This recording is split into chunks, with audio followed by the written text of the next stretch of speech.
Bismillahirrahmanirrahim. Assalamualaikum warahmatullahi wabarakatuh. Salam sehat, salam cerdas, remaja-remaja hebat ibu semuanya. Berjumpa kembali kita di dalam kegiatan bimbingan dan konseling kelas 12 SMA Negeri 2 Bertukangkar bersama saya Ibu Mahdarina SPD Kons. Ananda ibu semuanya, sekarang Ananda berada di kelas 12. Berarti sudah berada di penghujung pendidikan dasar yang Ananda jalani dari kelas 1 SD. Sudah selama 12 tahun Ananda mengikuti pendidikan dasar. Ibu yakin dan percaya Ananda semangat sekali merancang langkah selanjutnya setelah tamat dari SMA. Nah, apapun langkah yang akan Ananda ambil akan menuai kesuksesan jika sesuai dengan potensi yang Ananda miliki. Jadi, sebelum memutuskan Ananda akan memilih menekuni keahlian atau bidang tertentu, pastikan dulu bakat Ananda di bidang apa. What's your talent? Mulai dari sekarang, Ananda sudah mulai memikirkan, saya akan kemana? Apakah saya akan kuliah? Atau bekerja, atau mengikuti pelatihan-pelatihan pekerjaan tertentu, atau keterampilan tertentu. Bahkan ada mungkin yang ingin bekerja ke luar negeri. Nah, untuk memutuskan apa yang akan Ananda jalani setelah tamat dari SMA ini, tentunya Ananda harus memahami kekuatan-kekuatan, kelemahan-kelemahan yang miliki. Nah, apa bakat saya? Apakah bakat itu? Sudahkah Ananda mengenali bakat? Bagaimana cara mengenali bakat? Dan bakat itu apa saja ya? Nah, ini semua perlu kita kupas, kita pahami bersama agar Ananda memahami apa potensi yang Ananda miliki.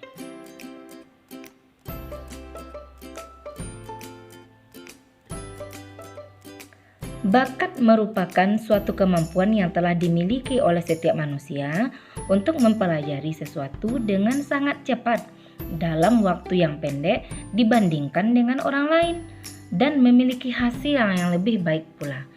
Jadi, jika kita berbakat pada bidang tertentu, maka kita akan lebih mudah memahami, akan lebih cepat memahaminya dibandingkan orang-orang yang lain tidak memilih bakat di bidang tersebut.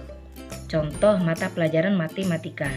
Jika Ananda berbakat di bidang matematik, maka setiap pelajaran yang dijelaskan oleh guru akan lebih mudah dan lebih cepat Ananda pahami, Ananda kuasai dibandingkan teman-teman yang lain yang tidak berbakat di bidang matematika. Begitu juga pada mata pelajaran lainnya. Setiap anak dilahirkan dengan kehebatan bakat masing-masing. Jadi, pada diri Ananda masing-masing tersimpan sebuah bakat yang bisa Ananda kembangkan, dan antara Ananda dengan teman-teman Ananda ada perbedaan-perbedaan. Tidak mesti sama, karena bakat ini adalah sesuatu yang khusus, yang dimiliki, yang unik, yang dimiliki oleh setiap individu. Nah, coba kita kupas mengenai minat. Apakah sama bakat dengan minat? Mari kita lihat. Minat merupakan aktivitas atau tugas-tugas yang membangkitkan perasaan ingin tahu, perhatian, dan memberi kesenangan atau kenikmatan.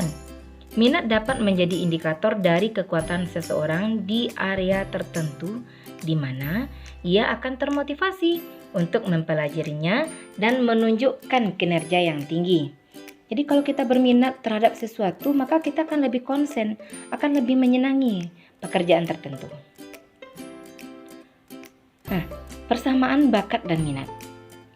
Bakat dan minat sama-sama perlu adanya pengembangan melalui belajar, agar kemampuan dan keinginan yang ada dapat menjadi sesuatu yang nyata. Jadi sama-sama harus belajar Ananda, walaupun Ananda meminati mata pelajaran matematik, berbakat di bidang matematik, tetapi kalau Ananda tidak mengikuti pembelajarannya dengan baik, maka kemampuan Ananda di bidang matematik pun tidak akan berkembang dengan baik. Tetapi jika Ananda jalani dengan senang hati, dengan semangat, selalu belajar, maka Ananda akan menjadi orang yang ahli di bidang matematika. Perbedaan bakat dan minat. Bakat itu sifatnya inherent, natural atau bawaan, lepas dari aspek suka atau tidak suka, tidak mudah berubah dan permanen. Aspek genetik lebih dominan, jadi dia memang bawaan dari lahir, ini bakat. Kemudian minat merupakan pengaruh dari lingkungan, natural atau hasil belajar atau hasil pengalaman. Orientasinya adalah pada hobi atau kesukaan semata dan mudah berubah sesuai dengan tren. Seperti tren berpakaian, kemudian tren makanan.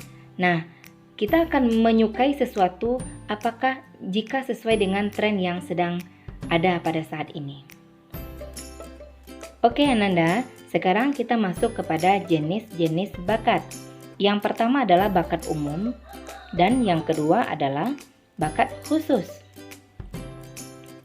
Bakat umum merupakan kemampuan yang berupa potensi dasar yang bersifat umum, artinya setiap orang bisa memilikinya, seperti bakat bernyanyi, menggambar. Kemudian, kita masuk bakat khusus, merupakan kemampuan yang berupa potensi khusus, artinya tidak semua orang memiliki.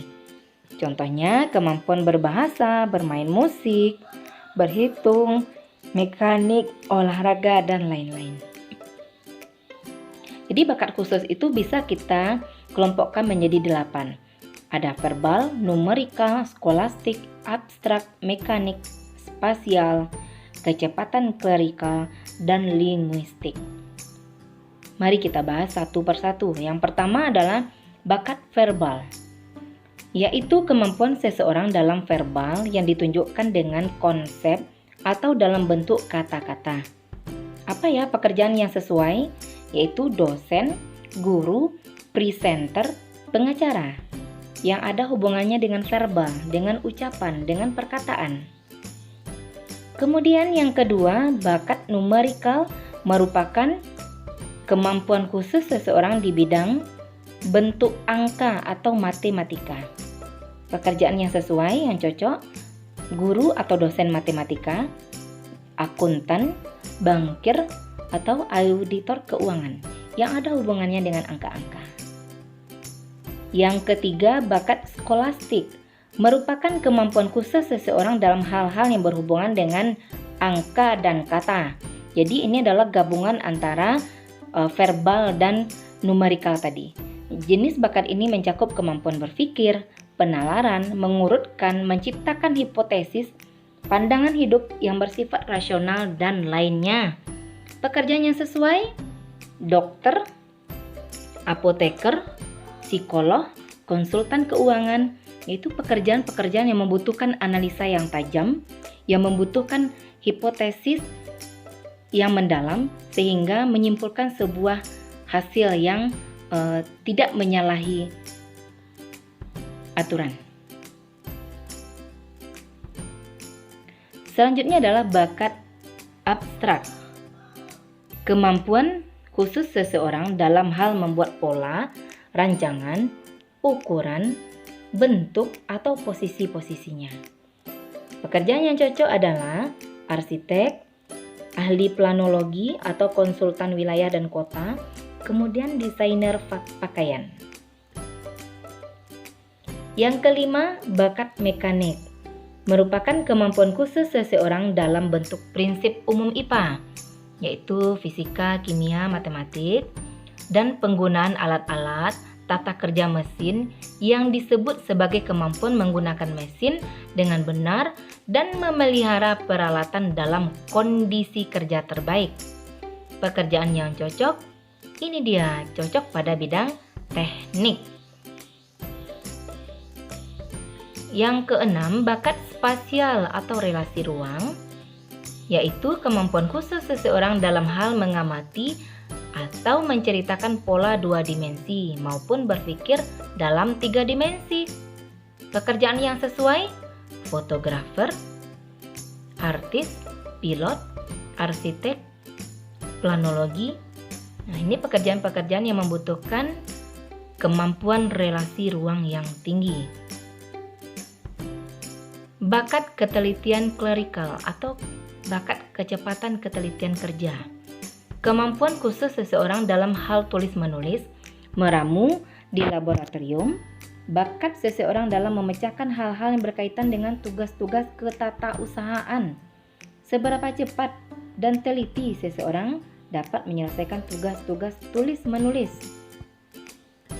Pekerjaan yang cocok untuk laboran, administrasi di perusahaan atau kantor pemerintahan, sebagai akuntan, dokter, apoteker, teller bank juga sangat membutuhkan bakat ketelitian kerja ini.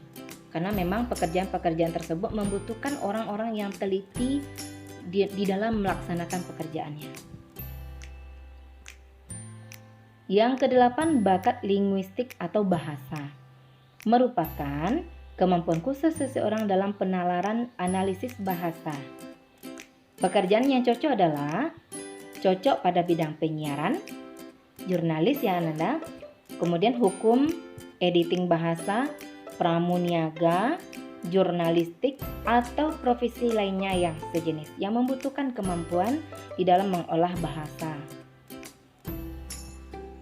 Kemudian kesimpulannya adalah kesuksesan karir seseorang dipengaruhi oleh bakat yang dia miliki. Kedua, sebelum memutuskan akan bekerja di bidang apa, kuliah di jurusan apa, sangat penting memahami bakat yang Ananda miliki. Ibu yakin sekarang Ananda sedang berpikir, apa ya bakat saya? Apa potensi saya?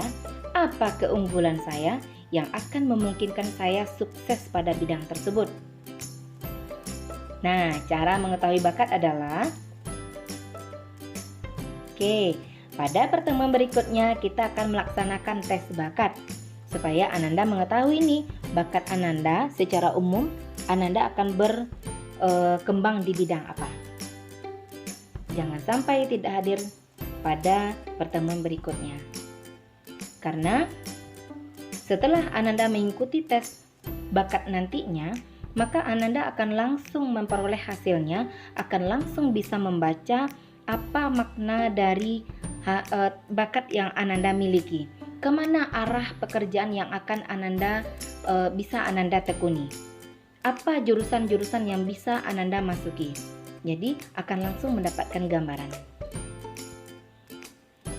Terima kasih Ananda semuanya.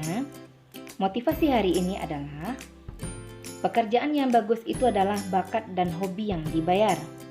Maknanya adalah kita akan bekerja dengan senang hati, penuh semangat jika pekerjaan itu sesuai dengan bakat, minat, dan kesenangan kita. Dapat gaji pula. Jadi, di saat kita bekerja dengan senang hati, dengan semangat, kita menyukainya, nah, kita juga mendapatkan gaji, uang dari apa yang kita kerjakan. Itulah pekerjaan yang hebat. Terima kasih atas perhatian Ananda semuanya. Thank you, see you next time. Assalamualaikum warahmatullahi wabarakatuh.